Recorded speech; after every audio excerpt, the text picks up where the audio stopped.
जब हड्डी टूटती है भाई, जिद नहीं टिकती, जिद भी टूट जाती है।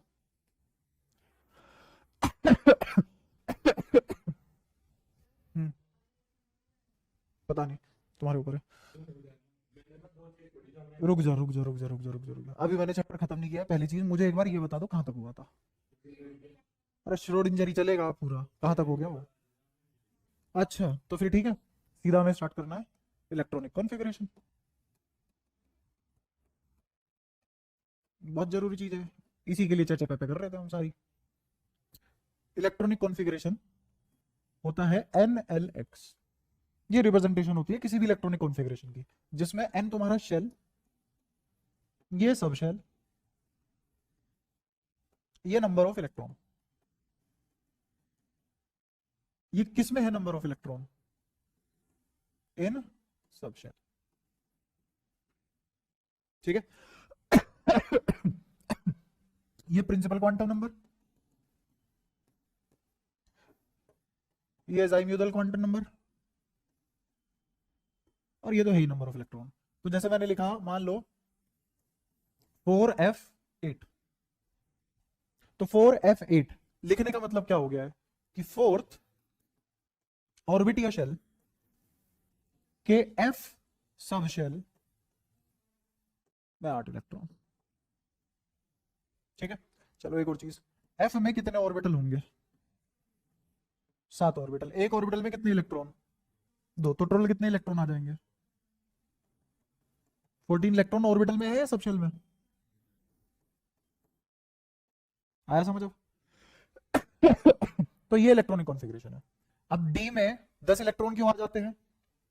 अब तुम्हें पता है, क्योंकि 5 ऑर्बिटल है, तो एक में 2 आते हैं, तो 5 में 10 आ जाएंगे।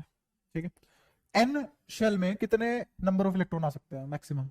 एन स्क्वायर या 2n स्क्वायर? 2n square. ठीक है, हाँ नंबर ऑफ इलेक्ट्रॉन। अच्छा, और एक सब शेल में टोटल नंबर ऑफ इलेक्ट्रॉन कितने आ सकते हैं? 2l, 2 ब्रैकेट में l+1। ठीक है। तो चेक करेगा, मैंने कहा 14 मैक्सिमम इलेक्ट्रॉन आ रहे हैं। एल एफ के लिए कितना हो जाएगा? 0 से स्टार्ट होता है, 0 1 2 3 4 5 6 या 3? कैसे 3 कैसे? एस के लिए 0, पी के लिए 1, डी के लिए 2, शाबाश, तो एल की वैल्यू 3 आ गई। ठीक है, 3 + 1 कितना हो गया? तो ये तो 2 यहां आ गया। अच्छा, एक 2 बाहर भी आएगा, वो क्यों आएगा? हाँ, क्योंकि 2 आइस ऑफ 2l+1 हो गए हैं। ठीक है। तो कितना आ गया देखते हैं, निकाल के। 3 दूनी 6 और 1 7 दूनी। हाँ। क्या जो जो पढ़ा था पिछली क्लास में सब क्लियर है? ठीक है, अब मुझे बताओ, एस ऑर्बिटल नाम की कोई चीज हो सकती है क्या? हाँ। एस सबशेल नाम की चीज होती है क्या? हाँ। मुझे बताओ, एस ऑर्बिटल के लिए एल कितना होगा, एम कितना होगा? ठीक है, ऐसे ही अगर मैं तुमसे पूछ लूं डी सबशेल के लिए एन कितना होगा? कुछ भी हो सकता है। एल कितना होगा? तो एम कितना हो जाएगा? 0 -1 +1 और +-2। क्लियर है? याद है कोई परेशानी? ठीक है। तो ये सब हमने पिछली क्लास में पढ़ लिया था, तुम्हें एंटर करना आता है एटम के अंदर। ठीक है, इलेक्ट्रॉन कॉन्फ़िगरेशन की नोटेशन देख ली हमने, ये नोटेशन है महज बस एक नोटेशन है। बस इस नोटेशन के लिए रूल क्या फॉलो होंगे? तो साइमल्टेनियस रूल फॉलो होते हैं। और नोटेशन कौन सी नोटेशन? NLX। इस नोटेशन के लिए हम साइमल्टेनियसली 6 रूल फॉलो करते हैं। साइमल्टेनियसली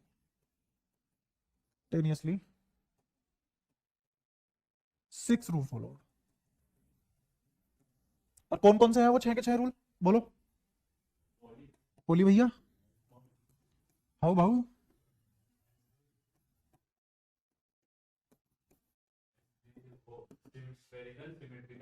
सिमेट्री बोलते पता चलेगा। हाँ,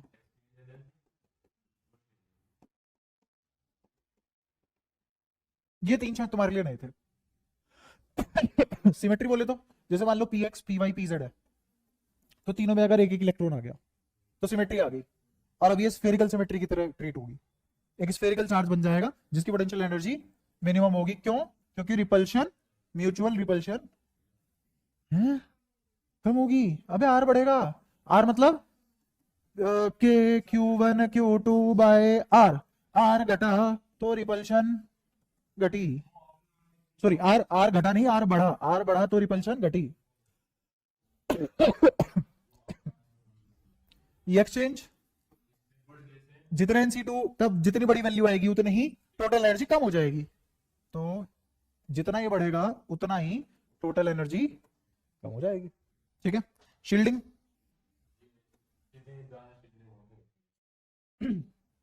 यहां तो देख हाफ फील्ड में उसका रूल लगाया कि सिमेट्री आई, सिमेट्री हाफ फील्ड में आती है। इसका शील्डिंग का रूल क्या बनेगा? शील्डिंग का रूल ये बन जाएगा कि अगर अगर सारे के सारे सेम स्पिन में है, सारे के सारे सेम स्पिन में है, तो सेम स्पिन में होने की वजह से इनके बीच की दूरी बढ़ जाएगी, इनके बीच की दूरी बढ़ जाएगी। दूरी बढ़ जाएगी तो अगेन रिपल्शन कम हो जाएगी, रिपल्शन कम हो जाएगी तो पोटेंशियल एनर्जी कम हो जाएगी, और पोटेंशियल एनर्जी कम हो जाएगी तो स्टेबिलिटी बढ़ जाएगी। क्या रिवाइज हो गया सब? पक्का? जैसे मैं एग्जांपल दे सकता हूं, अब देखो ऐसी होती है सुंदर केमिस्ट्री, एक्सेप्शन एग्जांपल बन जाते हैं। अब हम उसको एक्सेप्शन नहीं बोलेंगे। जैसे डी ब्लॉक एलिमेंट के लिए, डी ब्लॉक एलिमेंट नहीं नहीं डी ब्लॉक एलिमेंट के लिए फिल करते time at filling at the time of filling of electron. अच्छा, फिलिंग ऑफ इलेक्ट्रॉन के गहरे मतलब पे हम बात कर चुके थे कि फिलिंग ऑफ इलेक्ट्रॉन ऐसा नहीं होता बाल्टी में पानी फेंका या बाल्टी में एक बोल भर दी। फिलिंग ऑफ इलेक्ट्रॉन का मतलब बता दिया था मैंने पिछली क्लास में क्या होता है। तो at the time of filling of electron होता क्या है, एस ऑर्बिटल डी ऑर्बिटल से कम एनर्जी पे होता है। बेसिकली अगर मैं 3D की बात करूं और यहाँ 4s की बात करूं तो 4s की एनर्जी कम होगी 3D से। कब? जब फिल कर रहे होते हैं। फिल करते दौरान मुझे बताओ 4s में पहले भरोगे इलेक्ट्रॉन 3D में, 4s में जिसमें कम एनर्जी होती है उसमें इलेक्ट्रॉन पहले भरा जाता है। बताया था ना, n+l जितना छोटा होगा उतना पहले इलेक्ट्रॉन भरा जाएगा। Electron filling is inversely proportional to 1/n+l, और अगर n+l दो चीजों का बराबर आ गया तो inversely proportional to n only. याद है ये सारी बातें? कौन सा प्रिंसिपल था? इसने बताया था ना, ऐसे तीर लगे थे वो, फिर पूंछ निकाली, फिर तीर लगे, फिर पूंछ। तो 4s की एनर्जी 3D से कम होगी, बट जब 3D फुली फिल्ड हो जाएगा, but when 3D is fully filled, जब 3D फुली फिल हो जाएगा तो अब एक चमत्कार ये होगा कि 3D वाले श्रिंक कर जाएंगे। अब मैं शुरुआत से 2-3 चीजें बताता हूं पॉइंटर में, पता नहीं तुम्हें कितनी समझ में आएगी।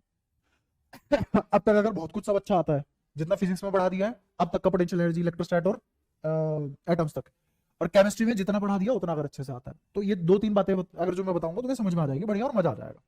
पहली चीज, 4s अगर एम्प्टी है, वेकेंट है, completely vacant 4s orbital penetrates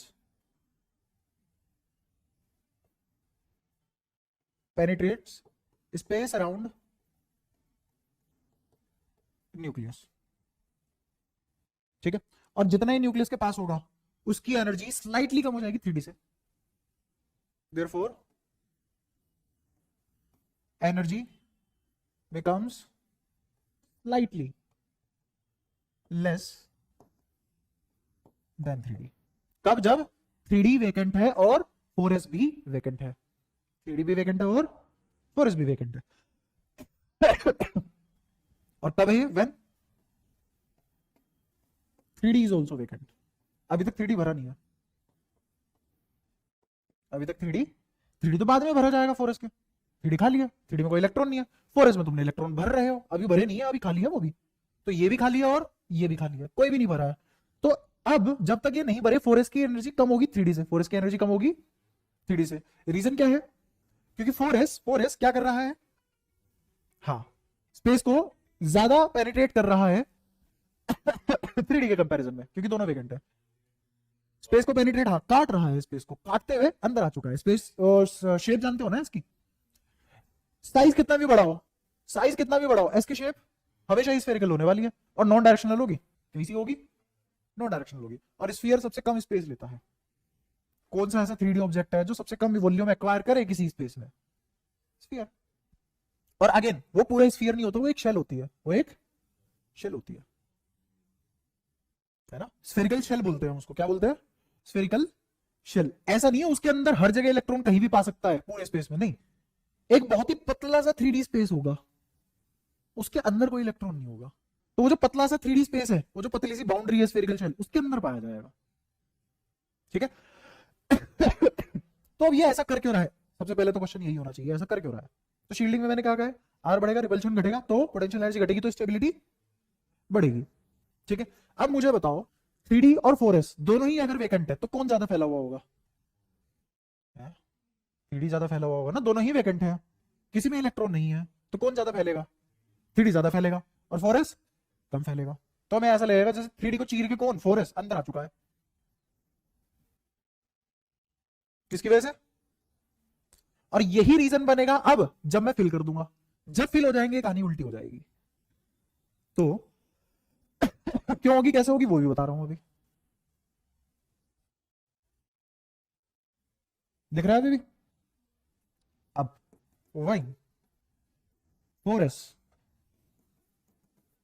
is filled, क्योंकि ये कम स्पेस एक्वायर कर रहा था, 4s फिल हुआ, कम स्पेस एक्वायर कर रहा था। जब ये कम स्पेस एक्वायर कर रहा था और तुमने इसमें इलेक्ट्रॉन भर दिया है, तुमने इसमें इलेक्ट्रॉन अगर भर दिया है, तो अब होगा कुछ नहीं, ये थोड़ा एक्सपेंड कर जाएगा।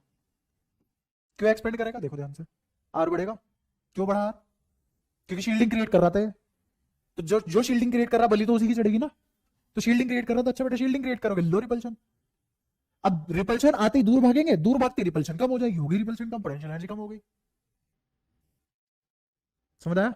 और जब पोटेंशियल एनर्जी कम हुई तो स्टेबल हो गया, क्लियर हुआ। अच्छा ये थी किसकी कहानी, 4s की।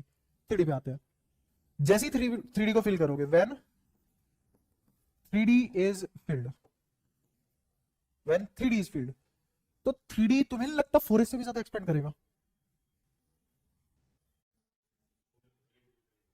हाँ फुली फिल करेंगे, करना चाहिए, फुली फिल के बाद करना चाहिए। अब अगर मैं इसे फुली फिल ना करूं तो, एस को फुली फिल कर दिया, डी को नहीं किया फुली फिल, तब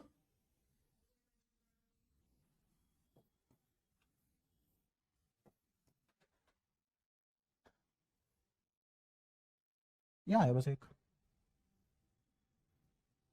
आई बात समझ में। और ये एक ऑर्बिटल है बस, ये एक ही ऑर्बिटल है बस, इस एक ऑर्बिटल में यहां है ये, ऐसे कितने ऑर्बिटल और बचे, 4। अब मुझे बताओ कितना ही एक्सपेंड करा लोगे इसे, कोई एक्सपेंशन ना के बराबर एक्सपेंशन आएगा, डी वही रह गया, डी वही रह गया, ये एक्सपेंड कर गया, नहीं आया समझ, ये मैंने कब बोला। मुझे तो ये समझ नहीं आ रहा इसमें अब बचा क्या है समझाने लायक। तो तेरे दिमाग में कहां से है डायरेक्शन नो डायरेक्शन, वो तो स्फेरिकल के लिए था, वो पॉइंट वैलिड। मुझे बता, इसकी औकात अनुसार हमने इसको मैक्सिमम भर दिया है, तो इसमें तो रिपल्शन आएगी ना। इसमें तुमने एक एक भरा, मान लो फिर एक यहां भर दिया,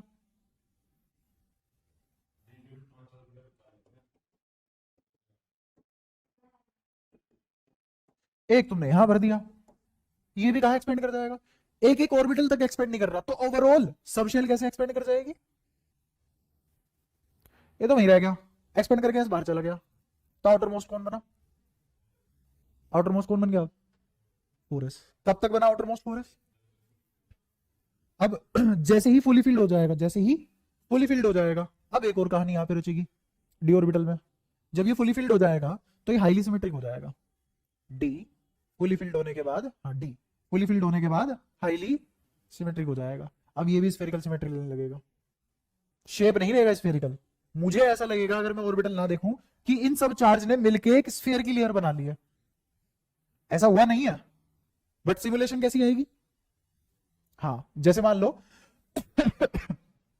अगर पता नहीं तुम्हारी उतनी बुद्धि जा पाएगी नहीं इमेजिन करने के लिए, X axis, Y axis, Z axis, समझते रहना, ये एक्स एक्सिस और वाई एक्सिस था, ठीक है। पेन देना एक, बने हैं एक्स एक्सिस वाई एक्सिस बने हुए हैं, बन गया एक ऑर्बिटल, ये एक ही है,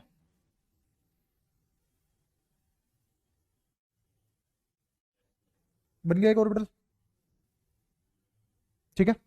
तो कौन कौन सा बना लिया हमने, ये वाला बना लिया एक्स वाई, और फिर क्या बना लिया हमने जेड एक्स, अब क्या बचा जेड वाई, तो जेड पे ऐसे ही रखेंगे, इसको ऐसे कर दूंगा,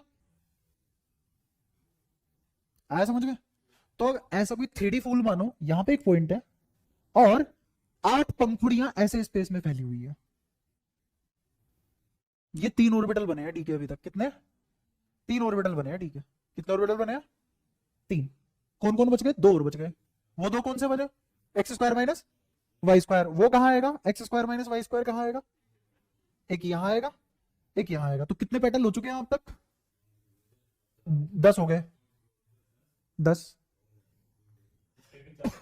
या 2 यहां पे भी आएंगे ऐसे ऐसे, यहां पे भी आएंगे, 12 हो गए टोटल। अब ये जेड है, अब 2 जेड के हो गए, टोटल 14 पेटल हो गए। अब एक डोनट इन सबको घेर लेगा, अब ये डोनट इन सबको घेर लेगा, बात समझ में आती है, कोई परेशानी यहां तक।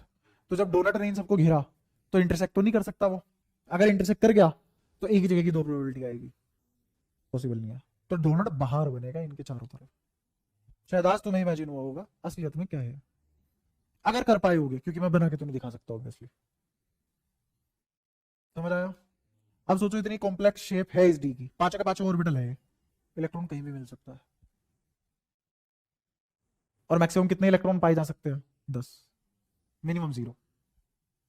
अब इनके 10 के 10 में 10 के 10 इलेक्ट्रॉन फिल हो गए, 10 के 10 इलेक्ट्रॉन फिल हो गए हैं, तो शेप कोई सी भी हो, आएंगे तो सब गुब्बारे के मैक्सिमम वाले वॉल्यूम पे ना यहां पे आएंगे ना, तो पेटल तो हर स्पेस में इक्विडिस्टेंस फैले हुए हैं ना, डोनट भी, तो सबके पास इलेक्ट्रॉन अपने फुली फील्ड हो चुके हैं, तो मुझे ऐसा नहीं लगेगा जैसे एक स्फीयर बन गया हो और उस पर कितने इलेक्ट्रॉन है 10, कितने इलेक्ट्रॉन है उस पर 10।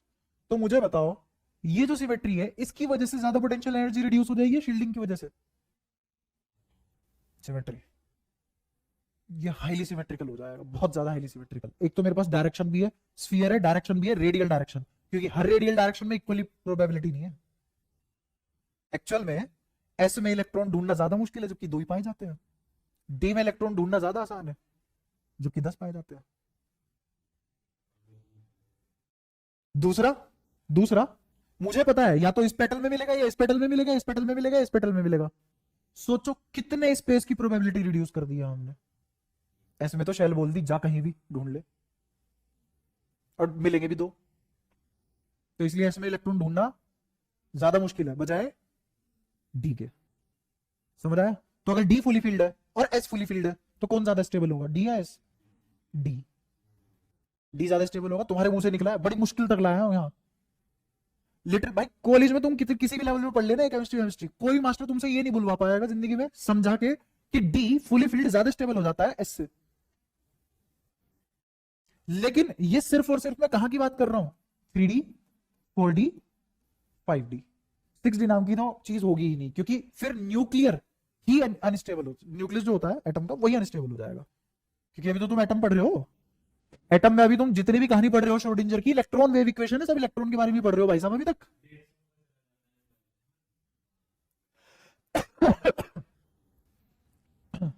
5D से आगे कूदते ही न्यूक्लियर अनस्टेबल हो जाएगा, ठीक है। तो एक स्टेबल न्यूक्लियस सिर्फ 5D तक मिलेगा, और मैं ये बात 3D 4D 5D के बारे में कर रहा हूं जो मैंने तुमसे बताई। तो मुझे बताओ 3D fully field, 3D fully field है, 4S फुली फील्ड है, कौन ज्यादा स्टेबल होगा, मोर स्टेबल, 5S से 4D मोर स्टेबल, और 6S से 5D ज्यादा स्टेबल हो जाएगा। लेकिन 2D और 3S में 3S ही स्टेबल हो जाएगा और 2D होता ही नहीं है, कोई एक्सेप्शन बनी कभी, इसीलिए तीनों रूल बहुत ज्यादा जरूरी है, ठीक है। दूसरा एक्सचेंज इफेक्ट NC2, तो तुम्हें नहीं लगता कि मुझे पी या पी के बाद ही लगाना चाहिए? ऐसे में एक्सचेंज रूल लगाने का कोई फायदा है क्या? ही एक्सचेंज करोगे, एक ही डब्बा है तो नंबर एक्सचेंज कितना आ जाएगा? 0 है ही नहीं। NC2 वैलिड ही नहीं है, किसके लिए? एस के लिए NC2 वैलिड। क्या ये एक्सचेंज करवा लोगे? अगर एक्सचेंज करवानी कम से कम पी के तो करवाओ। सही बात है। तो हाफ फील्ड पी और हाफ फील्ड डी ज्यादा स्टेबल किसकी वजह से होते हैं? एक्सचेंज। अब समझ में आया? बेसिकली इन तीनों से भी ज्यादा इंपॉर्टेंट तो बचे हुए तीन है। सारी एक्सेप्शन तो ये तीन ही मार रहे हैं। अब फाइनल सवाल जिसका कभी कोई जवाब नहीं दे पाता, एक्सेप्शन लिखवा लेता है 12वीं में डी ब्लॉक में कि पहले डी क्यों भरा जाता है, बाद में एस क्यों भरा जाता है। ये रहा तुम्हारे सामने रीजन। 3D पहले भरा जाएगा, 4S बाद में भरा जाएगा, क्योंकि 3D ज्यादा स्टेबल है और 4S लेस स्टेबल है। Hence 4S becomes less stable and outermost orbital for d block element। पहले बड़ा कुछ तो 4S क्या बन गया? अब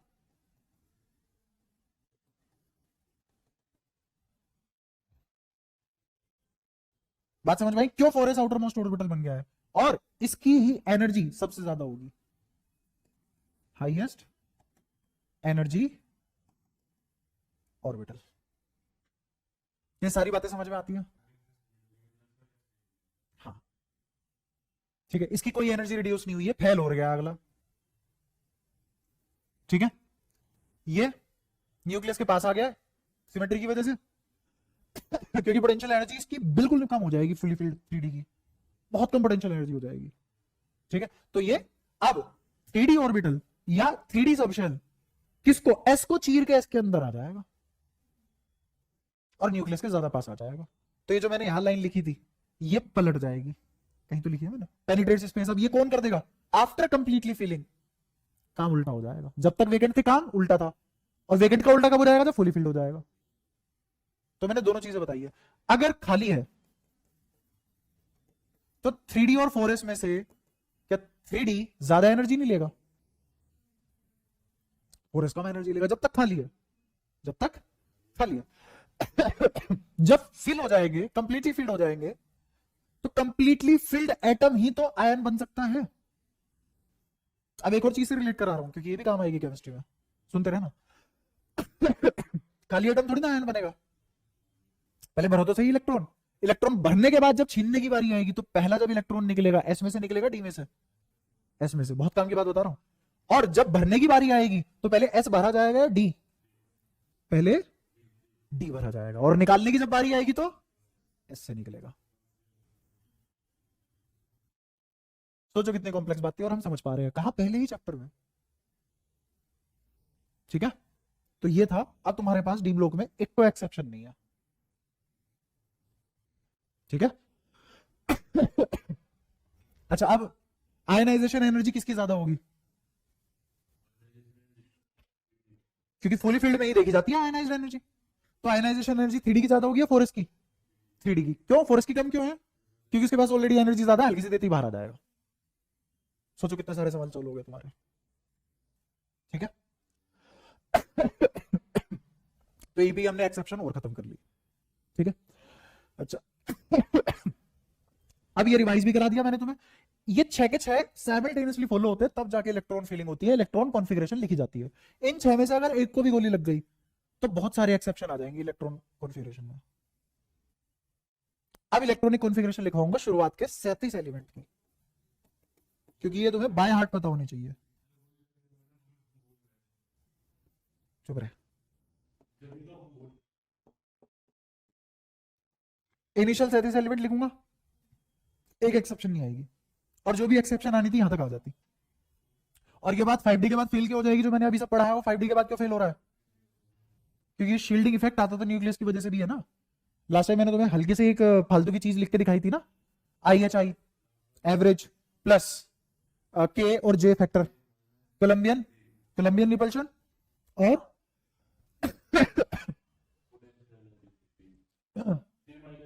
हाँ J माइनस बी नहीं, J माइनस K। ठीक है, तो उसमें से अगर वो नेगेटिव टर्म को ज्यादा कंट्रीब्यूट करता है तो वो टोटल एनर्जी को ज्यादा रिड्यूस कर देगा, है ना। तो वो जो अट्रैक्टिव तो नेगेटिव तो तब आएगा ना जब अट्रैक्टिव हो। तो इसका मतलब न्यूक्लियस पिक्चर प्ले कर रहा है ना, न्यूक्लियस तो अट्रैक्ट करेगा। देखो दो तरीके के फोर्स हो सकते हैं। न्यूक्लियर फोर्स तो हमेशा अट्रैक्टिव होगा होगा क्योंकि वहां पे तो एक प्लस का गुच्छा है, सही है। तो न्यूक्लियर फोर्स कौन सा इलेक्ट्रोस्टैटिक फोर्स लगाएगा इलेक्ट्रॉन पे? अट्रैक्टिव। और वो अट्रैक्टिव फोर्स किसका रिजल्ट आउटकम आएगा? इलेक्ट्रोस्टैटिक फोर्स किस में कन्वर्ट हो जाएगा? अब सेंट्रीपिटल फोर्स। और इलेक्ट्रॉनिक रिपल्शन, इलेक्ट्रॉनिक रिपल्शन ही रहेगी, वो रिपल्शन ही रहेगी। तो अब दो फोर्स है, एक रिपल्सिव फोर्स जो लीनियर है और एक अट्रैक्टिव फोर्स जो रेडियल है दोनों अट्रैक्टिव, है दोनों इलेक्ट्रोस्टैटिक फोर्स ही, बट एक रिपल्सिव और एक अट्रैक्टिव है। और जो अट्रैक्टिव है वो रेडियल है और जो रिपल्सिव है वो लीनियर है और टेंजेंशियल है। तो इन दोनों के फोर्स के हिसाब से नेट इफेक्ट शील्डिंग देता है। इसके पीछे की फिजिक्स थोड़ी ना पढ़ाई है मैंने, जिसको बोलते हैं जेड इफेक्टिव। क्या बोल जाता है? Z effective. और फिर हम एनर्जी भी किसके हिसाब से निकालते हैं? जेड इफेक्टिव के हिसाब से। तो फिर क्या लिखेंगे? -13.6 जेड स्क्वायर की बजाय क्या लिख देंगे आप? जेड इफेक्टिव का स्क्वायर बाय एन स्क्वायर। समझ आया? तो शील्डिंग की एनर्जी बाय शील्डिंग क्या आ जाएगी? -13.6 जेड इफेक्टिव स्क्वायर अपॉन में एन स्क्वायर। जेड इफेक्टिव एक इलेक्ट्रॉन के लिए क्यों ही लिखूंगा मैं? मेरी मत ही है जब जिसको बोर सोर करके दे रहा है उसे मैं क्वांटम पे लूं। जरूरत थी सुई धागे की, शर्ट सीलनी थी, तलवार ला रहे हो तो इसलिए लिखी थोड़ी ना, उल्टा चीरी जाएगी। वही है यहाँ पे, सिंगल इलेक्ट्रॉन स्पीशीज के लिए क्यों दूसरे मॉडल ला रहे हो जब और कामयाब है? ठीक है। ये ऑब्वियसली है, जहां डी की बात कर रहे हैं हम, जहां 3D आएगा वहां सिंगल इलेक्ट्रॉन कैसे हो जाएगी स्पीशीज वो? तो मल्टी इलेक्ट्रॉन स्पीशीज की तो बात होगी, तभी तो जेड इफेक्टिव आएगा, इसीलिए जेड इफेक्टिव डी के आने पे लगा है। ठीक है, सारी बातें एक दूसरे से रिलेटेड है और बहुत ही सही तरीके से रिलेटेड है। और जो बोहर ने कैलकुलेशन की थी वही एग्जैक्ट कैलकुलेशन किससे भी आई है? श्रोडिंगर से आई है। बोहर ने जो रेडियस बताया था वो कितना एंगस्ट्रॉम का बताया था? हाइड्रोजन का पहले ऑर्बिट का रेडियस 1s का, हाँ 0.529 एंगस्ट्रॉम। श्रोडिंगर ने जो आंसर निकाला था वो भी यही आया था एक्सपोनेंशियल फैक्टर से। तो दो अलग तरीके से आंसर निकालना इतना फर्क तो नहीं है, सेम आ जाना उसका तो सही होगा। तो पिछली क्लास का सब कुछ रिवाइज हो चुका है। और हमेशा इलेक्ट्रॉन फीलिंग किसके हिसाब से होती है? एनर्जी के हिसाब से। और एनर्जी कितने तरीके से देखनी पड़ेगी मुझे? 6 के 6 एक साथ, 6 के 6 एक साथ। और सबसे पहले कौन भरा जाएगा? सबसे कम एनर्जी वाला। और भरते टाइम जब मैं डी ब्लॉक एलिमेंट पे आऊंगा तो डी पहले भरा जाएगा, एस बाद में। लेकिन निकलते टाइम एस में से पहले भागेगा डी में से बाद। तो मैंने electronic configuration anion, cation, neutral तीनों की पढ़ा दी है, तुम्हें शायद पता नहीं रहा।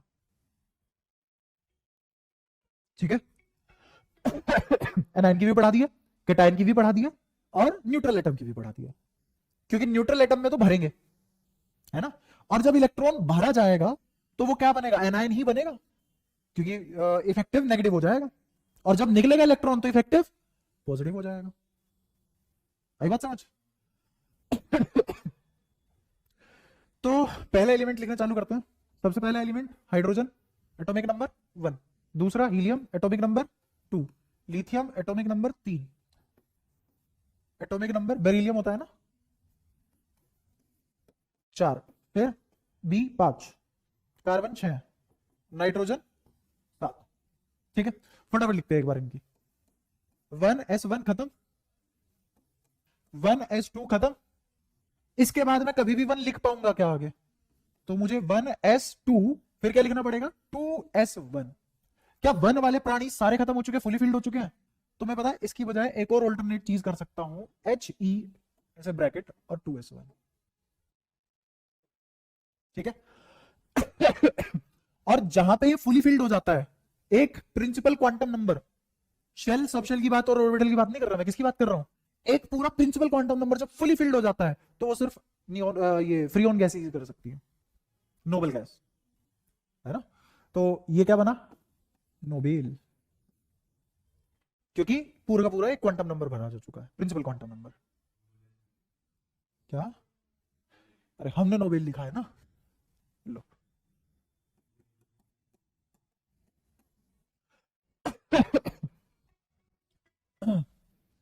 तो यहां तक हीलियम। अब मैं इसका क्या लिख सकता हूं? He2s2। ठीक है। अच्छा ये क्या बता रहा है मुझे? एक लिखा हुआ, दूसरे शेल के एस सब शेल में एक इलेक्ट्रॉन है। ठीक है, यहां पे क्या लिख सकते हैं, He2S2, यहां क्या आएगा 2P1। शाबाश। अब मुझे ये बताओ, अगली बारी क्या मैं बोल सकता हूं कि मेरा 2S फुली फिल्ड हो चुका है तो इसको बी ब्रैकेट में आगे से लिखना चालू कर सकता हूं? नहीं, क्यों? हाँ, क्योंकि प्रिंसिपल क्वांटम नंबर अभी वही चल रहा है, वो पूरा नहीं भरा है। ठीक है, तो भी चलते रहो, He, और यहां क्या लिख देंगे 2S2 2P2। P तब तक भरेंगे जब तक 6 पूरे ना हो जाए, है ना। और ये 6 कैसे पता मुझे, 6 आते हैं, कैसे पता 6 आते हैं, 3 ऑर्बिटल है, एक में मैक्सिमम 2, 6 आ गए। He2S2 2P3। ठीक है, फिर नाइट्रोजन वगैरह के बाद oxygen atomic number 8, chlorine atomic number 9, और फिर नियोन एटॉमिक नंबर 10, और नियोन के बाद तुम्हारा sodium atomic number 11, magnesium atomic number 12, और मैग्नीशियम के बाद तुम्हारा एल्यूमिनियम एटॉमिक नंबर 13, फिर सिलिकॉन, फॉस्फोरस 14, 15। ठीक है, फटाफट यहां तक लिखते हैं। ऑक्सीजन में कितने 8 है, तो 2S2 2P3, तो पहुंच ही गए थे हम, एक और बढ़ देंगे तो 2P4 आ जाएगा, हीलियम एज इट इज आएगा। तो He2S2 2P3 या 4, He2S2 2P5, फिर He, या फिर ऐसे ही लिख लो, इसको पूरा लिख लो 1S2 2S2 2P5 या 6। अब इसके बाद जो आएगा वो 3S आ जाएगा। तो अब क्या है, एक पूरा, ये पहला प्रिंसिपल क्वांटम नंबर और दूसरा principal quantum number fully filled हो चुका है। और ऐसा काम कौन कर सकता है, अगेन नोबेल। तो ये भी क्या बना, नोबेल गैस बना। फिर रोगे वरना तुम। ठीक है, अब इससे अगले वाला क्या ऐसे नहीं लिखा जाएगा, एनी। तो कहां तक लिख लिया मैंने, यहां तक पूरा लिख लिया। अब सीधा किसके बाद भरना शुरू करूंगा मैं, P6 के 2P के बाद भरना शुरू करूंगा। 2P के बाद क्या आएगा 3S, तो 3S1। सही है, फिर इसके बाद Ne, क्योंकि आज मैं 37 तक करा रहा हूं, और जिस दिन डी ब्लॉक या फिर मुझे कभी भी 37 तक के एलिमेंट की इलेक्ट्रॉनिक कॉन्फ़िगरेशन चाहिए होगी और तुम नहीं बताओगे तो पहले जाओगे। तो इससे ज्यादा आदमी क्या ही गिरे, है ना, खुद ही करा रहा हूं सारे। अच्छा, इसके बाद 3S2, एनी 3S2 हो चुका है पूरा। अब 3S के बाद क्या आएगा 3P। कौन सा rule, अवबाव, Ne 3S2 3P2, Ne 3S2 3P3। ठीक है, फोस्फोरस के बाद सल्फर, सल्फर का कितना 16, और सल्फर के बाद क्लोरीन का 17, और क्लोरीन के बाद आर्गन का 18। अच्छा, आर्गन के बाद पोटेशियम के बाद, शाबाश, अरे वाह, कैल्शियम के बाद, अब तो अपने वाला वो यही है, डी ब्लॉक है ना। स्टेनियम के बाद फिर, शाबाश, अरे वाह, यहीं तक रुक जाओ पहले, आगे बाद में देखेंगे। फिर यहाँ 19 20 21 22, ये सब एटॉमिक नंबर है ना, 23। क्योंकि मैं न्यूट्रल ले रहा हूं तो जनरली न्यूट्रल एटम में number of proton number of electron बराबर होते हैं, असलियत में मैं नंबर ऑफ प्रोटॉन लिख रहा हूं। ठीक है, आर्गन, आर्गन कहां से है, नियोन, 3S2 3P4। ठीक है, जरूरी नहीं है पीछे पलट के देखो कहां तक कॉपी कर लिया है, सीधा तुम ऐसे भी देख सकते हो। इसमें कितने भरे जाते हैं 10, और 16 है, 6 और भरने हो गए 6। ठीक है, क्लोरीन का Ne 3S2 और 3P5। अब इसका एक बार पूरा लिख लेते हैं, है ना, 1S2 2S2 2P6 3S2 3P6। अब 3P के बाद क्या आएगा 4S आएगा। तो तीसरा क्वांटम नंबर पूरा भरा जा चुका है, दूसरा भी पूरा भरा जा चुका है, पहला भी। तो कौन बनेगा ये, नोबेल। क्यों,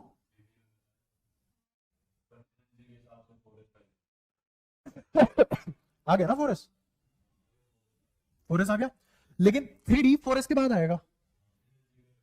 हाँ, हाँ, एक क्वांटम नंबर जो बचा हुआ है 3 का, वो D में जाएगा।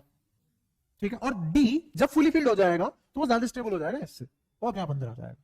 ठीक है, लेकिन उससे पहले मेरा 4P भी बाकी है, 4P बाद में आएगा 3D के, सोच लो। हाँ, चलो एक बार देख लेते हैं, है ना, यहीं पे डाउट लोगे तभी तो क्लियर होंगे। 4p है और 3d है, n प्लस एल निकालते हैं। इसका n प्लस एल 4 प्लस 1 5, इसका n प्लस एल 3 प्लस 2, है ना। तो 4 और 1 5, 5 बराबर आ गया। जब n प्लस एल बराबर आ जाता है, जिसका n बड़ा होता है उसकी एनर्जी ज्यादा होती है कम, सोच के बता ना। उसमें हाँ कम आता है, उसमें भरते हैं। तो जिसका n छोटा है पहले उसमें भरा जाएगा, 3d पहले आएगा, 4p। ठीक है, तो ये जो तीर वाला तरीका होता है, ये तीर वाला रटने के लिए तो बढ़िया है, बट तुम बीच में कहीं अटक गए तो n प्लस एल याद आना चाहिए तुम्हें। ठीक है, तो जिसको सिर्फ ये वाले बारिश पता है ना, वो गलती करेगा ही करेगा। जिसको n प्लस एल पता है उससे करवा के दिखाओ गलती, है ना।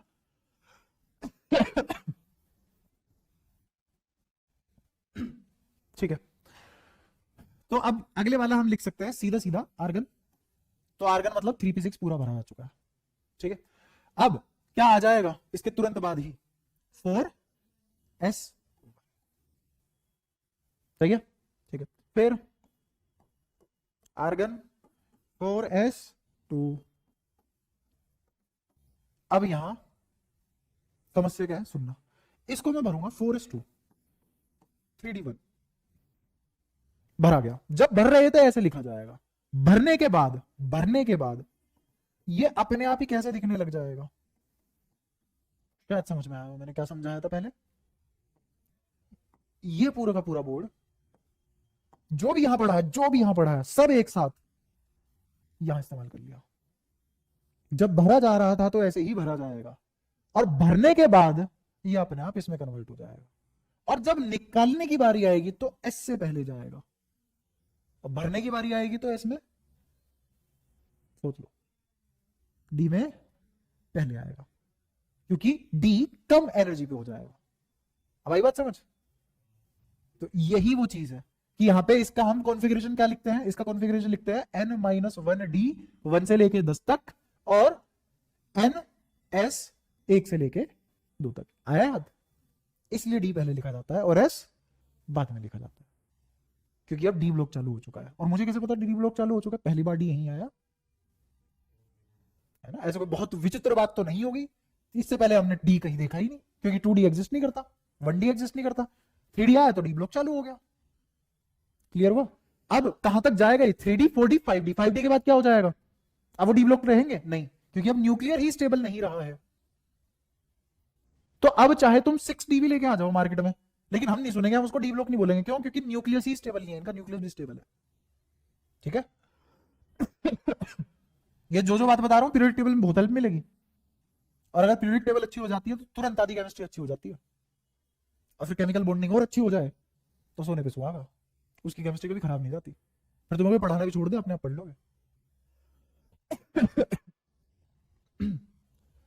तो ये अपने आप इसमें कन्वर्ट हो जाएगा, लिखा से जाएगा, फिर वो अपने आप उसमें कन्वर्ट हो जाएगा, और निकलते टाइम फिर इसके हिसाब से निकलेंगे। अब अगर मुझे इलेक्ट्रॉन निकालना हुआ, डी में से निकलेगा, इसमें से, एस में से निकलेगा पहले। आप समझ आया। ठीक है। तो इसका अगर मुझे पूरा लिखना हो तो पूरा कैसे लिखा जाएगा, पूरा लिखा जाएगा 1s2 2s2 2p6 3s2 फिर 3p6 फिर 3d, और फिर बाद में एंड में 4s2। ये पूरी इलेक्ट्रॉनिक कॉन्फ़िगरेशन लिखी जाएगी। ठीक है। और आर्गन में टोटल कितने कंप्लीट हो जाते हैं, 18। तो 18 तो यहां तक भरे जा चुके हैं। 18 भरने के बाद मुझे कितने और भरने हैं, 3, तो भर दिए 3। ये तेज होने का तरीका है।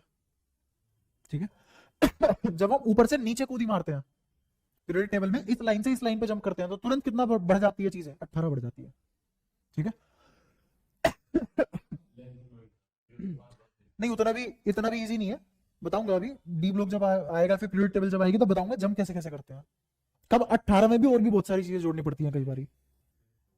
हाँ 18 32 54, लेकिन फिर भी और भी बहुत सारी चीजें जोड़नी पड़ जाती है कभी कभी, बताऊंगा वो सारी चीजें। नहीं, डी ब्लॉक मैंने जो यहाँ सीबीएसई का पढ़ाया था वैसा कुछ भी नहीं है वहाँ, वो तो एक ही क्लास में निपट जाएगा। डी ब्लॉक की जो एक्सेप्शन तुमने पूरे के पूरे 2-3 क्लास में पढ़ी है, वो यहाँ मैंने इस स्लाइड में पूरी ही खत्म करवा दी है। तो वहां थोड़ी ना ये पढ़ाऊंगा मैं, इससे आगे की चीज पढ़ेंगे। आर्गन 4 बचे। अब 4 भरने का तरीका, भरते टाइम तो पहले एस पूरा भरेंगे, भरते टाइम पहले एस पूरा भरेंगे और फिर डी भरेंगे, लेकिन निकालते टाइम एस से पहले निकलेगा। ठीक है, फिर इसका 3D3 4S2। ठीक है, अब आएगा मजा। इसके बाद वी के बाद बताओ, TiV क्रोमियम, फिर हाँ आयरन कोबाल्ट। ठीक है ठीक है, चलो याद है, शाबाश, कुछ तो मिल रहा है वापस। ऐसी बनती है हिम्मत पढ़ाने की, वरना हिम्मत खत्म हो जाती है पढ़ने की।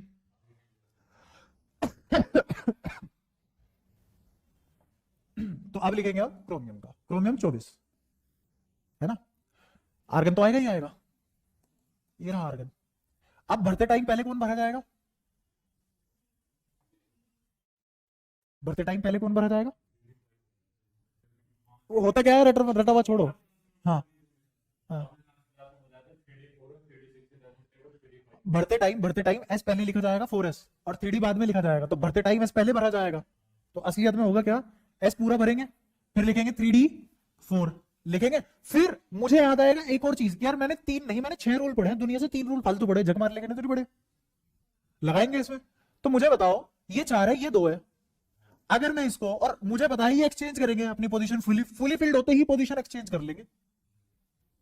अभी तो पढ़ाई क्यों करेंगे, जैसी इनकी पोजीशन एक्सचेंज हुई, क्यों, क्योंकि अब ये आयनाइज कर सकता हूं, मैंने आयनाइज करते टाइम इसमें से पहले निकलेगा, तो यहां क्या भरा जाएगा 2 4। फिर मुझे एक और चीज याद आएगी, यार ये तो सिमेट्री नहीं बैठी, और एक्सचेंज एनर्जी भी कम है इसकी, ये ज्यादा स्टेबल हुआ।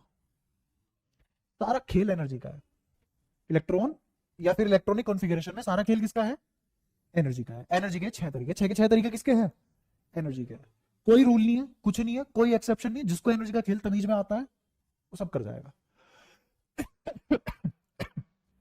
तो पूरी फिजिक्स और पूरी केमिस्ट्री रीड की हड्डी एनर्जी है, जिसको एनर्जी बढ़िया तरीके से आती है। और अभी तो यूनिट डायमेंशन जब मैं कभी पढ़ाऊंगा तुम्हें, तो मैं एनर्जी के हिसाब से पढ़ाऊंगा, तुमने कभी नहीं पढ़ी होगी ऐसी यूनिट डायमेंशन, अगर मुझे लगा तुम उस लायक हो गए पढ़ने के। हाँ, यूनिट डायमेंशन में मैं हर डायमेंशन एनर्जी के हिसाब से पढ़ाने सिखाऊंगा, कितनी भी गंदी डायमेंशन हो यूं निकाल दोगे शॉर्टकट में, बट एनर्जी पता होनी चाहिए, एनर्जी का खेल अच्छा आना चाहिए। क्योंकि सबसे फंडामेंटल चीज हमारे लिए क्या बनी, एनर्जी, जब तक क्वांटम नहीं है, वरना सबसे फंडामेंटल क्या हो जाएगी, मोमेंटम। ठीक है,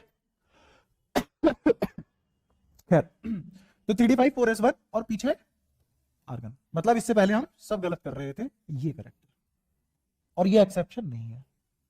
एनर्जी का खेल ही ऐसा है कि वो इस तरीके से काम करेगी, तो कोई ऐसा कोई एक्सेप्शन वगैरह नहीं है। ये है तुम्हारा क्रोमियम 24।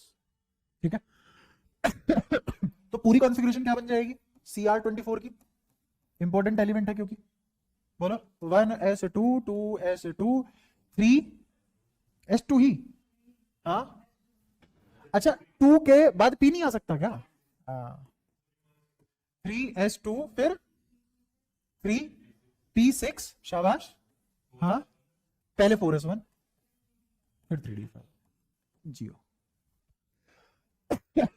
ठीक है, और अब तुम्हें एक एक इलेक्ट्रॉन का हिसाब पता है क्यों कैसे हुआ है, ऐसे ही फिर आगे बढ़ते हैं। इसके बाद आयरन भैया या मैंगनीज भैया, Mn या Mg, Mg तो मैग्नीशियम है जिसका क्या होता है 12, तो यहां क्या आएगा Mn, कंफ्यूजन तो नहीं है आपको, Mg 12 और Mn 25। ठीक है, अब 25 आर्गन तो आई क्या है, 18 हो चुके हैं पूरे, 7 और भरने हैं। ठीक है, और मुझे पता है बाद में एक्सचेंज तो होना ही है, डी और एस एक्सचेंज होना ही है, तो क्यों ना बाद में ही एस लिख दूं और पहले डी लिख दूं, और भरते टाइम पहले एस भरा जाएगा, समझ आया, फिर निकलते टाइम एस में से ही निकलेगा क्योंकि एस किनारे आ जाएगा, और भरते टाइम एस क्लोज होगा न्यूक्लियस के, तो इसलिए उसमें पहले भरा जाएगा। ये बार बार कंफ्यूज तो नहीं कर रही ना बात, अच्छे से आ गई है। ठीक है, तो एस में तो 2 भर लिया हमने पूरे, यहां 7 भरने थे ना, तो 5 आ गए। ठीक है, फिर इसके बाद आयरन भैया, इसमें क्या हो जाएगा, आर्गन 8 बनेंगे, तो 8 भरने का तरीका 2 इसमें और 6 इसमें, तो ये हो जाएगा 3d6 4s2। आयरन के बाद कोबाल्ट,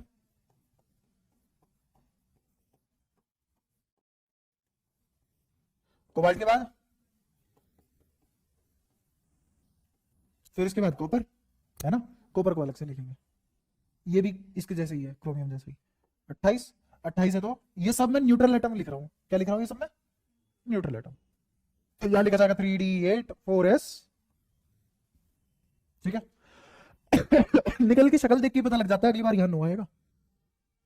तो ये फुली फिल्ड, ये हाफ फिल्ड है ना। तो एक काम करेंगे, इसको हाफ फिल्ड और इसको फुली फिल्ड कर देंगे। क्यों हुआ होगा ऐसा, सिमेट्री, दूसरा शील्डिंग, तीसरा एक्सचेंज एनर्जी, तीनों एक साथ लगे और फिर 3d10 4s1 बन जाएगा कॉपर, बजाय किसके 3d9 और 4s1 के। तो कॉपर 29 होगा और ये लिखा जाएगा आर्गन। और अगर मैं इसको लिखूं किस तरीके से, मान लो पहले 4s2 ही लिख दिया और फिर क्या लिखा मैंने 3d9 लिखा, तो ये गलत हो जाएगा। क्यों हो जाएगा, क्योंकि एनर्जी इस तरीके से काम नहीं करती। एक्चुअल में लिखा जाएगा, आर्गन की भी कॉन्फ़िगरेशन लिख लेते हैं, याद हो जाएगा तुम्हें। 1s2 2s2 2p6 3s2 3p6 फिर 4s1 फिर 3d10। गुड, ये एक्चुअल कॉपर, इंपॉर्टेंट आदमी, ठीक है। इंपॉर्टेंट क्यों है, क्योंकि दुनिया एक्सेप्शन बोल रही है तो इंपॉर्टेंट भी बना ही लेती है उसको। इसके बाद कौन आएगा कॉपर के बाद, और जिंक ट्रांजिशन एलिमेंट तो नहीं बन पाएगा, डी ब्लॉक जरूर होगा। तो जिंक 1, खैर छोड़ो इसको, तो आर्गन में ही लिख लेंगे ना, लपेट दो और पूरा पूरा फुली फिल्ड हो जाएगा। कितना हो जाएगा 3d10 4s2। अब इसके बाद क्या आने वाला है, गैलियम तो आएगा, बट इसके बाद 4s और 3d, 3d के बाद क्या आएगा अब 4p, शाबाश। 4p भरना चालू करेंगे, तो एक तो यही लपेट लेते हैं, गैलियम Ar 3d10 4s2। अब ऐसा नहीं है कि ये आने के बाद डी के बाहर आया फिर कुछ भी हो, शील्डिंग मर जाएगी ना, ना शील्डिंग मरेगी, ना सिमेट्री मरेगी, ना एक्सचेंज एनर्जी मरेगी, वो अभी भी जिंदाबाद रहेगी। बस यहाँ पे 4s2 के बाद एक 4p1 जरूर आ जाएगा। और आज भी जब इलेक्ट्रॉन p में से निकल जाएगा उसके बाद s में से निकलेगा, ठीक है। अच्छा, गैलियम के बाद जर्मेनियम, जर्मेनियम मतलब 32। तो आर्गन का हिसाब 18 में पूरा हो चुका है, 18 और 10 28, तो डी पूरा भरा जाएगा। 4s2 भी 12 हो गए, 12 हो गए ना। और बचे कितने, 2 और बचे, तो 2 और जो बचे हैं वो कहां भरे जाएंगे, ठीक है 6 नहीं 2।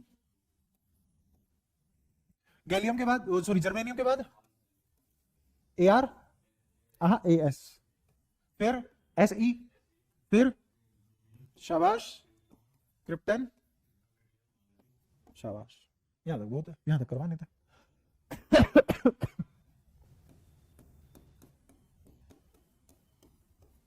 ठीक है,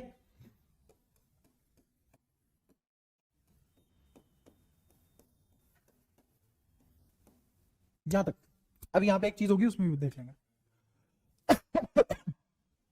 3d10 4s2 तो पूरे के पूरे भरे जा चुके हैं, p भरा जाएगा, 4p3 यहां जाएगा, फिर 4p4 यहां जाएगा, 4p5 यहां जाएगा। तुम्हें पता है अगली बार क्या होने वाला है, चौथे वाला नहीं बढ़ने वाला है ना। 3d10 यहां as it is, 4s2 3d10 4s2, ठीक है। अब इसका पूरा लिख लेते हैं एक बार, 1s2 2s2 2p6 3s2 3p6 3d10 4s2 4p6, पूरा भर गया। तो इसको हमने बोल दिया पूरा डब्बा पैक करके किया। और अब आगे के एलिमेंट किसके फॉर्मेट में लिखे जाएंगे, Kr, और अब पहली बार 5s1 एंट्री करने वाला है। अब ऐसे ही भरी जाएगी पूरी पीरियोडिक टेबल, कोई दिक्कत। तो एक बार का पाप था, मैंने निपटा दिया।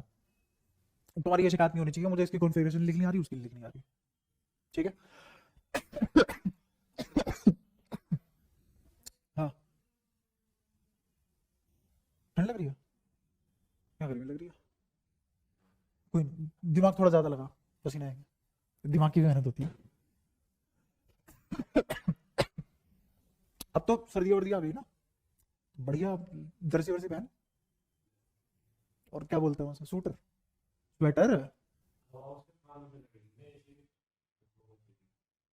हाँ ठीक है ठीक है ठीक है ठीक है, कोई नहीं, दम मम्मी बना के भेज देना। आगे बढ़ते हैं। अब न्यूट्रल का तो हमने कर लिया, बट न्यूट्रल में अगर मुझे इलेक्ट्रॉन बाहर निकालना हो तो क्या बनेगा? कैटायन। कैटायन बनेगा या नहीं, है ना? और अगर भर दिया इलेक्ट्रॉन तो एनायन। ठीक है। तो न्यूट्रल एटम में रूल क्या होता है? अगर इलेक्ट्रॉन निकाला जाएगा, electron removed from outermost shell, जिसको हाईएस्ट एनर्जी ऑर्बिट भी बोलते हैं।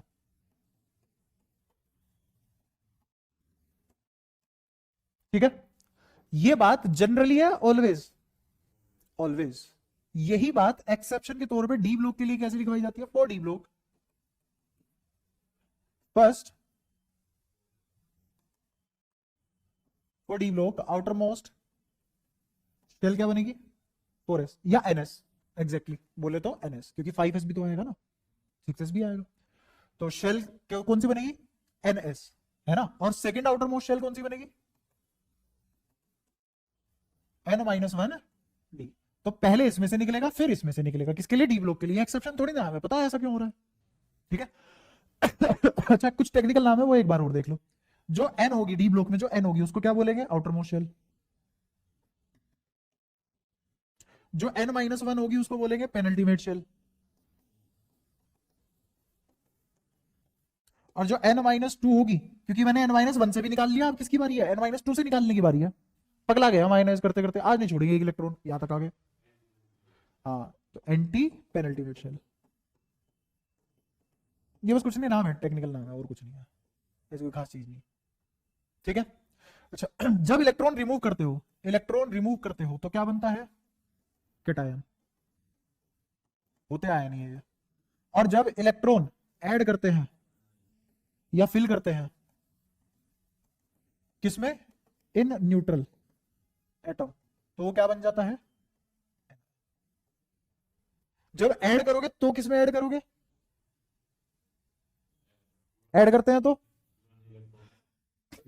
जब इलेक्ट्रॉन ऐड करते हैं कौन से सब शेल या शेल में ऐड करते हैं? कम एनर्जी वाले में, है ना? और जब रिमूव करते हैं तो आउटर मोस्ट, है ना? From outer most, from outer most always. ठीक है। जैसे एग्जांपल, Na+ की अगर मुझे इलेक्ट्रॉनिक कॉन्फ़िगरेशन लिखनी हो तो क्या Ne कितना? 3s1 ऐसा, या 4s1? सोडियम, सोडियम की बात हो रही है, बताओ। 1s2 2s2 2p6, तो 4 और 10, तो नियॉन बन गया। और एक 3s1 आना था, लेकिन यहां क्या आ जाएगा? 0। हाँ, क्यों? क्योंकि Na+ है, मतलब एक इलेक्ट्रॉन भाग गया। कहां से भागेगा वो इलेक्ट्रॉन? s में से भागेगा। तो क्या बन जाएगा ये बन जाएगा 1s2 2s2 2p6 बस। अब 3s1 नहीं आएगा। जैसे अगर मैं तुमसे बोल दूं कि Fe2+, Fe2+, Fe 26वां आदमी है ना? तो जब 26 वाले के पास जाएंगे तो मुझे बताओ, आर्गन तो एज लिखा जाता है, 26 से तो 8 भरने हैं। 8 भरने का मतलब क्या है? पहले एस में भरे जाएंगे, तो 4s2 पूरा, फिर 3d भरते टाइम तो इसमें पहले भरे जाते हैं ना, और d6। लेकिन मैं 2+ की बात कर रहा हूं, तो निकलेंगे पहले d में से या s में से? तो ये दोनों हट जाएंगे, तो क्या बन जाएगा? 4s0 3d6 Ar। आई बात समझ में? अगर मुझे भरना हो Fe3+, Ar 3d5। अब सिंपल सी बात बताओ, Fe3+, Fe2+ और सिर्फ Fe, सबसे ज्यादा स्टेबल कौन होगा?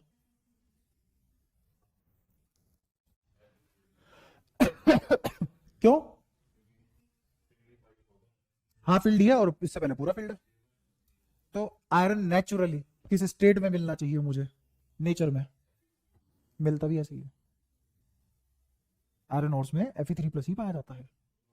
हाँ, उन सब में Fe3+ पाया जाता है। ये है कुदरत का खेल। ठीक है। किसके बेसिस पे चल रहा है? एनर्जी के बेसिस पे, या फिर ये कह लो हमारा कुदरत को पढ़ने का बेसिस एनर्जी है। ठीक है। तो ऐसे करके ये क्या सब, ये सब के सब क्या थे, कैटायन। तो ये सब क्या थे, कैटायन। अच्छा जैसे Fe फ्लोरीन है, इसका लिखवाना 1s2 2s2 2p5 फ्लोरीन, ठीक है। Fe तो आयरन हो गया। अब मुझे Fe माइनस भरना है, तो क्या ये 1s2 2s2 2p6 नहीं हो जाएगा? एक इलेक्ट्रॉन भरा है ना, तो भरेंगे भी कहाँ, ही तो भरेंगे जहाँ जगह है। भर दिया, कोई परेशानी, कोई भी दिक्कत, ठीक है। अब एक और चीज होती है जिसका नाम होता है म्यू एस। म्यू एस होता है तुम्हारा spin magnetic moment. Spin magnetic moment ये होता है तुम्हारा under root S into S plus 1 into में बोहर मैग्नेटो, और एस की बजाय एक्स लिख लो क्योंकि एस हम पहले भी यूज कर चुके हैं, एस फुल स्पिन होता है, तो X into X plus 2। X है यहाँ पे number of unpaired electron, number of unpaired electron. BM क्या है, Bohr magneton, Bohr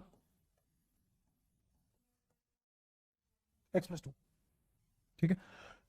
Bohr magneton किसके बराबर होगा, बोहर मैग्नेटोन होगा 8 पाई एम ई डिवाइडेड बाय किससे, हाँ उसी से आता है, उसी से आता है, ऐसा कुछ कुछ आता है एग्जैक्टली, एक बार देख लेना क्या होता है, ऐसा कुछ कुछ आता है। ये कौन है, बोहर मैग्नेटोन, ठीक है। तो जो भी हम म्यू एस निकालते हैं वो किसके टर्म्स में निकालते हैं, बोहर मैग्नेटोन, और एक्स क्या है, नंबर ऑफ अनपेयर्ड इलेक्ट्रॉन, ठीक है। बोला क्या जाता है इसको, स्पिन मैग्नेटिक मोमेंट। अब जैसे एग्जांपल मैंने तुमसे पूछा कि मुझे कोबाल्ट और क्रोमियम इन दोनों का बताओ। अच्छा इसके बेसिस पे एक दो चीज और बता देता हूं। यहां पे मैग्नेटिज्म सिर्फ दो ही टाइप का होता है, मैग्नेटिज्म सिर्फ दो ही टाइप का होता है, एक डाया और एक पैरा, बस फेरो वेरो यहां नहीं होते, ठीक है। इलेक्ट्रॉन है वो थोड़ी ना फेरो, उसमें फेरो में एग्जिस्ट करेंगे क्योंकि उसके लिए तो बहुत ज्यादा चाहिए, उसके लिए तो मैग्नेटाइज करना पड़ेगा, बिना मैग्नेटाइज करे तो नहीं बन सकता वो। तो यहाँ तो हम नेचुरल स्टेट देख रहे हैं इनकी, तो क्या एग्जिस्ट करेगा सिर्फ और सिर्फ डाया पैरा। डाया क्या होता है, वीकली रिपल्सिव, या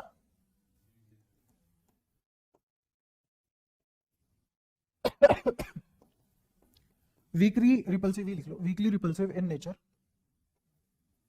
अंडर मैग्नेटिक फील्ड, और ये weakly attractive in nature under magnetic field, दोनों ही वीक है। और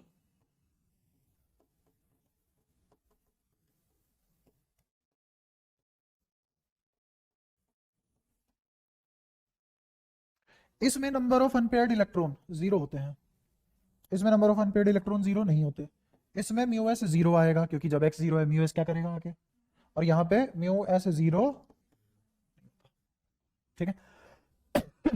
अब करो ये वाला, क्रोमियम है और कोबाल्ट है, तुम्हें बताना है दोनों का म्यू एस कितना होगा और कौन कैसे नेचर का होगा और किसकी मैग्नेटिक प्रॉपर्टी ज्यादा होगी। तीन चीजें हैं, पहला किस टाइप का मैग्नेटिज्म होगा, दूसरा अगर मैग्नेटिज्म जो भी जिस टाइप का भी है तो कौन सा ज्यादा म्यू एस वैल्यू ले लेगा, और एग्जैक्टली कितनी कितनी म्यू एस होगी इनकी, है ना। तो सबसे पहले क्रोमियम मतलब 24, कोबाल्ट मतलब 27,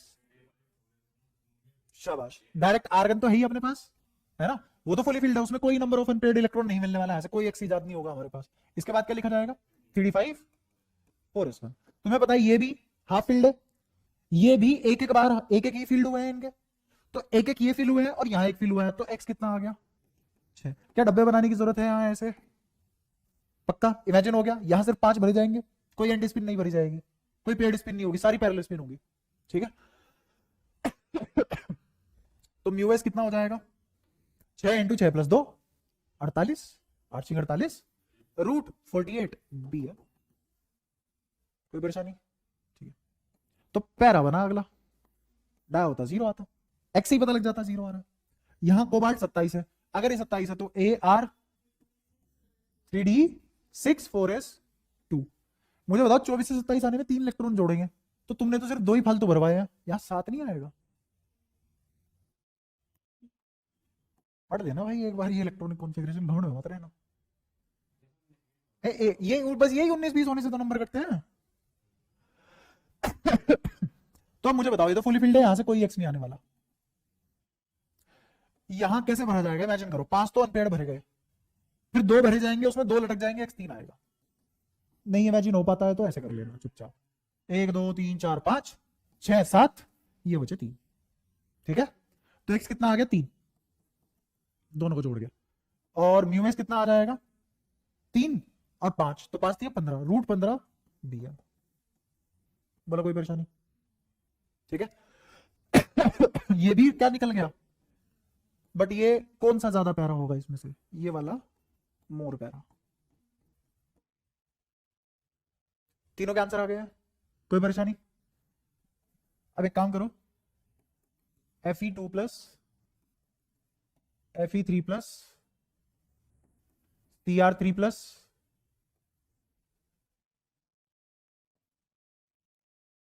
और CO,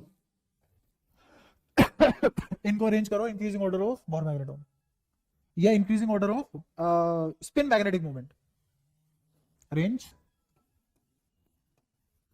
in increasing order off spin magnetic moment. सबसे कम Fe3 प्लस में होगा, सीरियसली?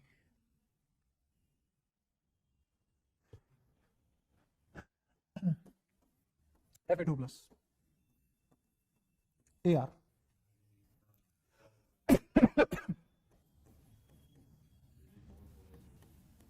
ये 2 प्लस का लिखा है मैंने, आयरन का नहीं लिखा। अगर Fe का लिखता तो यहां कितना आता?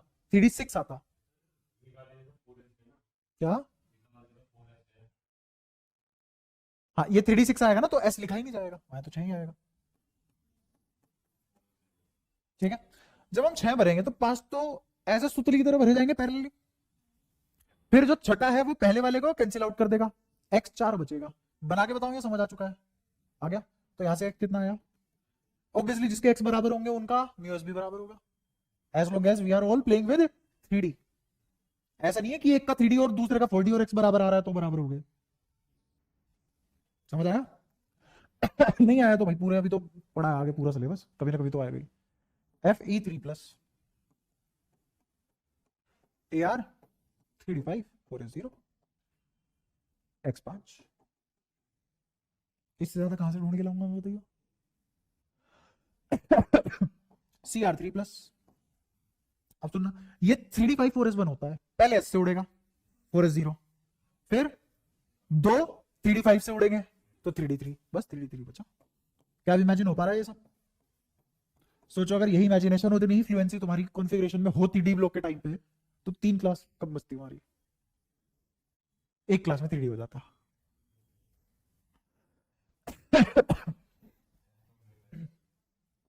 हाँ करा ही नहीं, करने लायक था भी नहीं वो एनसीईआरटी में, क्या ही 6 चीजें थी वो, मैंने बोला था एनसीईआरटी से पढ़ लेना, हो गई।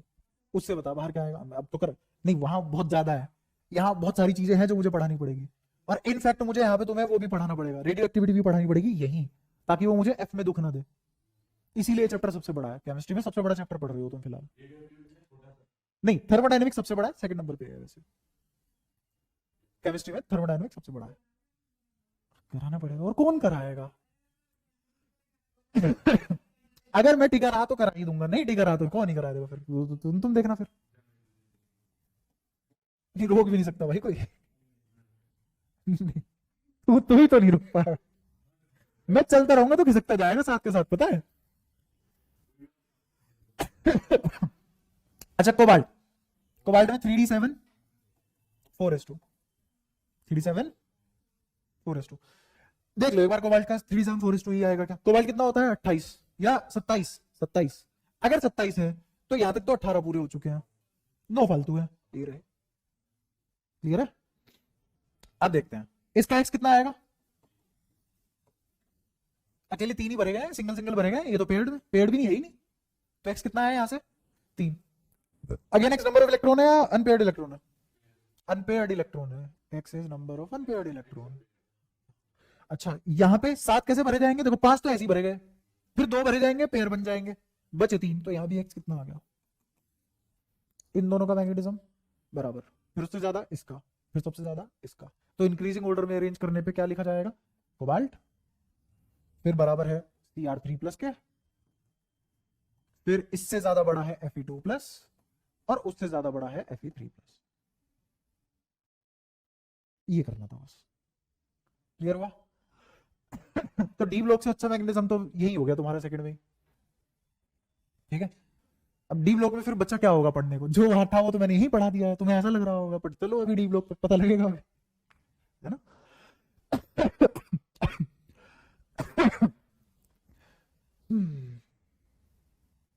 अच्छा एक और चीज करो,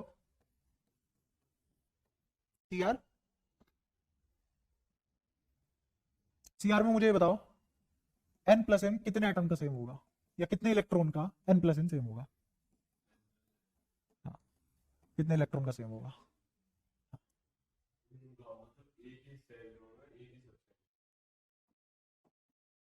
सीआर को तो आज बढ़िया पेला है हमने, है ना, दे सीआर, दे सीआर। तो सीआर की इलेक्ट्रॉनिक कॉन्फ़िगरेशन पूरी लिखनी पड़ेगी, 1s2 2s2, थोड़ा खोल खोल के, 1s2 2s2 3p ओ 2p6, फिर 3s2, फिर 3s2 के बाद 3p6, पूरा भरा जाएगा। तो यहां तक तो ये आर्गन बना, अभी क्या बना है तक, आर्गन। अब उसके बाद क्या क्या लिखा जाएगा, पहले बताया हम 4d लिखेंगे, और 4d सीआर में 5 आता है हाफ फील्ड, और ऐसे ही एस भी हाफ फील्ड आता है, 4s आएगा या कुछ और डी में 3 आएगा, ठीक है, लेकिन डी पहले लिखा जाएगा इस बार में। अब निकालते हैं, सुनना ध्यान से, एक ऑर्बिटल में 2 इलेक्ट्रॉन भरे जाते हैं, याद रखना, मैक्सिमम 2 भरे जाए तो 23 का सेम देखते हैं। यहां से बताओ n प्लस एल, n कितना 1, l कितना, तो n प्लस एल कितना आ गया, सही है, यहां देखो n कितना 2 और l कितना, तो कितना आ गया n प्लस एल। अच्छा n प्लस एल कितने इलेक्ट्रॉन का सेम है यहां से, 2, तो अभी लिख दो 2 इलेक्ट्रॉन का सेम है यहां से। यहां n प्लस एल कितने इलेक्ट्रॉन का सेम है, दोनों का ही n प्लस एल कितना आएगा, तो यहां से भी कितने इलेक्ट्रॉन आ गए, 2, इसमें n2 और l 0 होगा और 1 होगा, ऐसे लिखते हैं ना, आया याद, हाँ। अच्छा अब n प्लस एल करना है, तो एक तो यहां n प्लस एल क्या आएगा 2, और एक n प्लस एल क्या आएगा, क्या,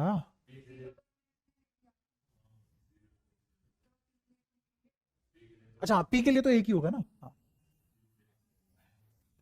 p के लिए तो एक ही होगा, सही, तो n प्लस एल कितना है यहाँ 3, ठीक है। अच्छा, अब उसने n प्लस एल कितने इलेक्ट्रॉन का सेम होगा ये बोला है ना, तो अब इसका ऐसे कोई डेफिनेट आंसर तो बनेगा नहीं, समझना, 2 तो ऐसे इलेक्ट्रॉन है जिनका n प्लस एम सेम है, लेकिन एक है, इनका आपस में सेम नहीं है, समझ आया। अच्छा यहाँ पे कितने इलेक्ट्रॉन बन जाएंगे जिनका सेम होगा, 6, तो मेरा आंसर 6 होगा, या ये वाला 2 होगा या ये वाला 2 होगा, नहीं, इनका थोड़ी ना आपस में n प्लस एम है, कैसे जोड़ लोगे, सबका अलग अलग आएगा, और फिर तो आंसर कोई डेफिनेट बनेगा नहीं, तो मुझे क्या करना पड़ेगा, यहाँ पे कोई नंबर लिखना पड़ेगा। अब मैं नंबर लिख देता हूँ 1, किन किन का n प्लस एल 1 आया, ये निकालते हैं, तो इन 2 का आएगा, इसका इसका n प्लस एल 2 आ रहा है, इसका n प्लस एल इसका वापस से नहीं आ रहा n प्लस एल 2 या 1, सॉरी नहीं आएगा, क्यों, क्योंकि वहां पे 3 है, शाबाश। अब इसमें से किसी के बाद किसी का कुछ नहीं आ रहा, तो अब मुझे बताओ इसका 2 है, इसका भी नहीं आ रहा, तो n प्लस एल 1 सिर्फ कितने इलेक्ट्रॉन का आएगा, 2 इलेक्ट्रॉन होंगे। अब ऊपर वाला सेम ही सवाल है, ऊपर वाला सेम ही सवाल है, बस मैं ये बोल रहा हूं कि L प्लस एम बराबर 1 किस किस कितने इलेक्ट्रॉन का आएगा, कितने इलेक्ट्रॉन, सवाल समझ आया। आओ कहानी गाना शुरू करें। अब n तो क्या ही गिनना मुझे, l लिखो सीधा, s के लिए l, तो m भी 0, तो l प्लस एम 1 तो नहीं आया, यहां एल एम, तो एल प्लस एम, एक तो नहीं आया। इस पे ये वाला हो गया ना, इस पे आ जाओ 2p6 पे, तो इसका एल, तो एम क्या क्या आ जाएगा, 3 वैल्यू आएगी अब एम की, -1 0 +1। मुझे बताओ इन दोनों को जोड़ देंगे तो क्या आएगा, 0। तो कितने इलेक्ट्रॉन आ गए यहां से, सॉरी 0 आया ना, मुझे क्या लाना था, एक लाना है ना, तो एक इन दोनों को ऐड करके आएगा। तो यहां से कितने इलेक्ट्रॉन आ गए, 2। एक लाना है ना n प्लस एम, इन दोनों को जोड़ोगे तो 2 आ जाएगा, इन दोनों को जोड़ोगे तो 0 आ जाएगा। और मुझे क्या चाहिए, l प्लस एम, 1। कितने इलेक्ट्रॉन का, 2, क्योंकि एक ऑर्बिटल बनेगा इनसे, और एक ऑर्बिटल में कितने इलेक्ट्रॉन आते हैं, 2। और वो कौन सा ऑर्बिटल होगा, हाँ 0 वाला z, 2pz। और 2pz में कितने इलेक्ट्रॉन आ सकते हैं, दोनों का ही n प्लस एम कितना है, l प्लस एम 0 0, सॉरी वो 1 1, तो कितना आ गया, 2। आया समझ।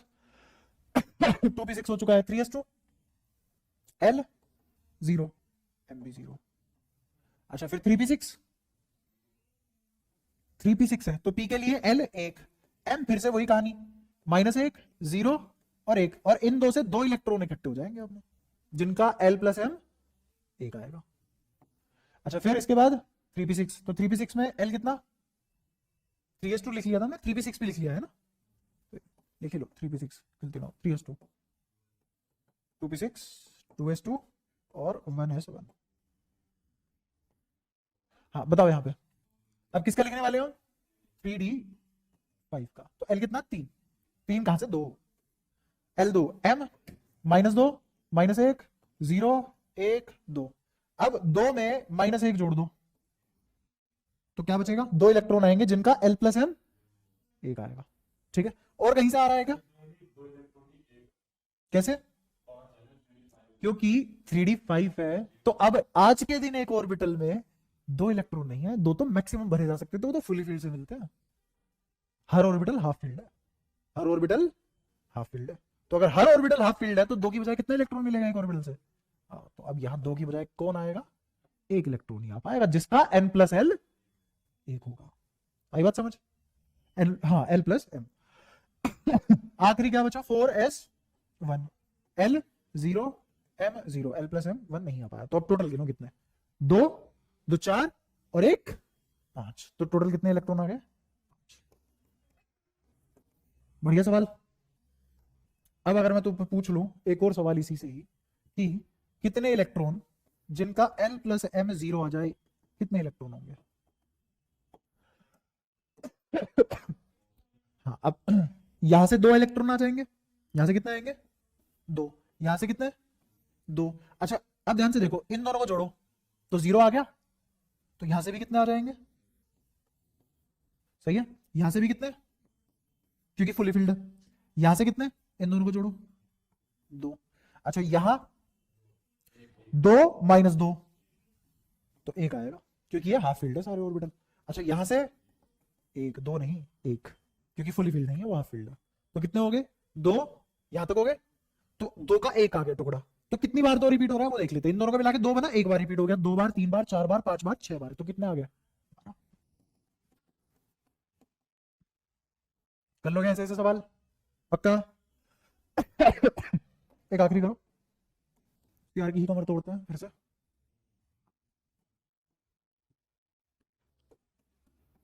सीआर है, तुम्हें बताना है कितने इलेक्ट्रॉन का मोड m1 आएगा। सवाल समझ आता है फिर से, मोड m1 कब आएगा, या तो m प्लस 1 हो या m, तो दोबारा लिख लो चुपचाप, बोलो, याद होना चाहिए तुम्हें, लिखवाओ 1s, ऐसा मरा हुआ फील करोगे तो मैं सच में ही नहीं मार दूंगा क्या, 1s2 2s2 2p6, फिर गाड़ी चलवानी पड़ती है जबरदस्ती धक्का मार के, हाँ फिर 4s2, बोल ही कहा रहे थे, 4s1 3d5, तो 3d5 पहले लिखना चाहिए, 4s1 ऐसे थोड़ी ना हर बार एक्ट करोगे, ओहो हो ऐसे नहीं, अरे हाँ ये तो ऐसे तीसरे हर बार तीसरे स्टेप में ड्रामे थोड़ी चल रहे हैं, अब तो सीख गए, अब तो लिखो। तो गिनना चालू करते हैं। यहां मॉडेम क्या 1 आएगा, 0 है यहां, तो यहां यहां यहां m की वैल्यू क्या क्या हो जाएगी, -1 0 1, तो 4 इलेक्ट्रॉन आएंगे सीधा, समझ आया?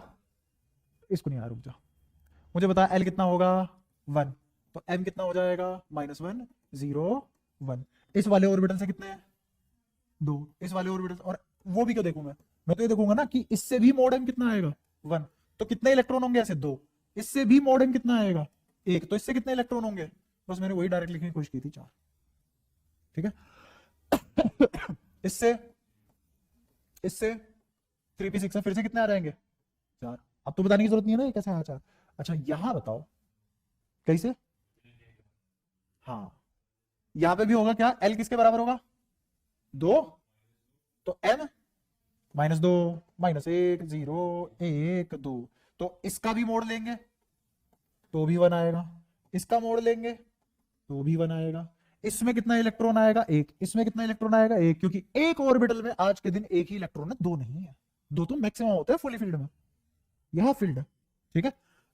तो इस गुच्छे से टोटल कितने निकल के आ गए 2, ठीक है, इसको हटाओ कोने में, क्योंकि वरना तुम ये भी गिन लोगे 2 बार। अच्छा यहां 4s1 है, 4s1 से तो नहीं आता मोड m1, ठीक है, तो टोटल कितने आ गए 4 और 4 8 और 2 10। उसमें जो इलेक्ट्रॉनिक कॉन्फ़िगरेशन है इससे ज्यादा गंदगी नहीं बचा सकते वो, ठीक है, अगर एडवांस भी पूछेगा तो इससे ज्यादा गंदगी नहीं बचाएगा, ठीक है। तो यहाँ इलेक्ट्रॉनिक कॉन्फ़िगरेशन भी पूरी होती है तुम्हारी। अब तुम्हारे 2 पार्ट बचे हैं क्वांटम मैकेनिकल मॉडल के। रेडियल नोड चल बढ़िया, अच्छा लगा मुझे, जानता है तो थोड़ा बहुत। देखो प्लेनर नोड, हाँ प्लेनर नोड, स्फेरिकल नोड, ठीक है। अब ये दोनों पढ़ते हैं 2 फंक्शन बना के, और वो 2 फंक्शन को से कौन से बनाते हैं, वे फंक्शन को 2 फंक्शन में कन्वर्ट करते हैं, एक रेडियल फंक्शन है ना जिसमें r आएगा जाई आर टी, एक एंगुलर फंक्शन है ना, तो जिसमें क्या आएगा जाए थीटा फाई टी, तो ये कैसा बनेगा एंगुलर, तो एक होगा रेडियल एक होगा एंगुलर, तो नोड भी कितने तरीके से पढ़ेंगे आप, एंगुलर नोड और रेडियल नोड, ठीक है। फिर उनको भी नोड को भी 2 तरीके में बांट लेंगे हम, एक प्लेनर नोड या नोडल सरफेस, है ना, और फिर दूसरे वाले को स्फेरिकल नोड बोल देंगे, टोटल नोड गिनेंगे, और जहां जहां नोड होगी वहां प्रोबेबिलिटी 0 की गारंटी है ना। नोड पे इलेक्ट्रॉन पाया नहीं जा सकता, अब वो किस तरीके से बिहेव करेगा, उसके ग्राफ क्या बनेंगे, जाई स्क्वायर फंक्शन कैसे बिहेव करेगा, इक्वेशन क्या आएगी उसकी, उस इक्वेशन से और मल्टीपल ग्राफ कैसे बन सकते हैं, उन ग्राफ से मैं नॉर्मल डिस्ट्रीब्यूशन कैसे बना सकता हूं, है सब एडवांस में तो है ना। तो ये सब बचा हुआ है, और फिर उसके बाद एक लास्ट पोर्शन और बचा हुआ है रेडियो एक्टिविटी।